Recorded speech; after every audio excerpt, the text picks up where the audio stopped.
Great courses aren't passive income.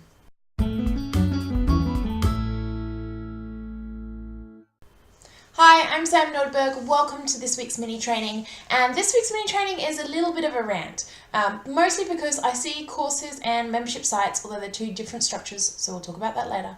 I see courses and membership sites everywhere at the moment online, and the thing about courses is I see everyone touting them as, the way they made $60,000 million a week. I don't know. Okay, so that's an exaggeration. I see everyone touting that they're the best way to build passive income, which is where my rant comes from, because a great course isn't passive by any means. Sure, there's a whole heap of work that goes in up front and there's less work that goes in afterwards, but even that's not always true. You see, a good course should support its students on the way through, and part of supporting its students means giving them the learning outcomes that they want. Part of giving them the learning outcomes that they want means that they're going to need some extra things along the way. A great course supports its students. Now that might mean that you have live Q&A sessions. That might mean that you have face-to-face workshops and facilitation. That might mean that you have a support group where they can be helped along the way. That might mean you have a pre-support program with pre-reading and things they need to know first, and a post-support program with 6 months or 12 months support so they can get the results they need after having learnt the content.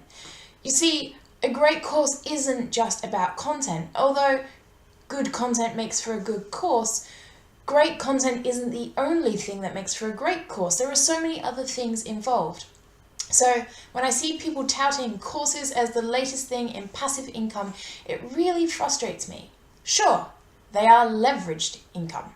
So instead of working one-on-one, you can work one-to-many, and hell, that's great. And sure, you put in a whole heap of work up front and then there is a lot less work going on through. But if you are offering a great course that is giving really good outcomes for the people who are buying it, that is supporting them and giving them the best result it possibly could, then there's no way this is going to be passive. Unless you outsource it all.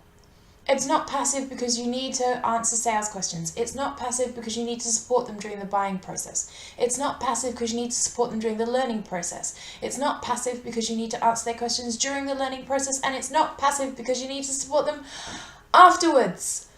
Okay, I'm done. I'm really done. A great course isn't passive. Sure, you can build self-paced modules, which is just good content, but a great course needs support, and that isn't passive. It needs you. It needs you involved. Now, don't get me wrong, there are great ways to leverage your content online and just offer content, but that's not a great course. That's just you selling extra content. Yeah? Okay, so that's my rant for today. So let me challenge you to say this. If you are building a course or selling a course of any description, or even a one-on-one program, honestly, this still applies. I want you to really think about how can you support them to get the best outcomes that they need. How often do you need to be touching base? How often do you need to be answering questions? Where do you need to be to support them? Jump in the comments down below and tell me, what support do you offer to your students, because a great course is not passive. That is it for my rant this week, and as always, I will see you in the next video.